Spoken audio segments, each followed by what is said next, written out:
ಇದು UNV ಕ್ಯಾಮ್ರಾದಲ್ಲಿ display ಬರ್ತಿಲ್ಲ. Check ಮಾಡಿದಾಗ ಪವರ್ ಆನ್ ಆಗ್ತಿದೆ, ನೋಡಿ ಲೈಟ್ ಬರ್ತಿದೆ, ಅದರ ಡಿಸ್ಪ್ಲೇ ಇಲ್ಲ. IP ಫೈಂಡ್ ಆಗ್ತಿಲ್ಲ. ಈಗ ಇದರ ಟಾಪಲ್ಲಿ 4 ಸ್ಕ್ರೂ ಇದೆ ನೋಡಿ ಫ್ರಂಟ್ ಸೈಡ್, ಅದು ಬಿಚ್ಚಬೇಕು.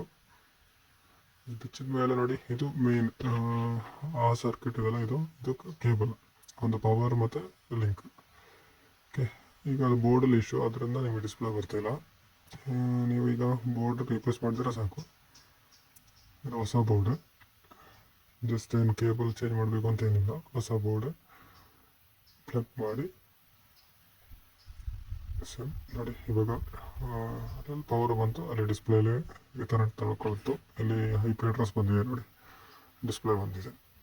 ಇಷ್ಟು ಸಿಂಪಲ್ ಕೆಲಸ ಇದು. ಈ ಥರ ಹೊಸ ವೀಡಿಯೋಗಳಿಗಾಗಿ ನಮ್ಮ ಪೇಜನ್ನು ಸಬ್ಸ್ಕ್ರೈಬ್ ಮಾಡಿ, ಲೈಕ್ ಕೊಡಿ, ಬೆಲ್ ಬಟನ್ ಒತ್ತಿ. ಹೊಸ ಟೆಕ್ ವೀಡಿಯೋಗಳು ಇನ್ನೂ ಹೊಸ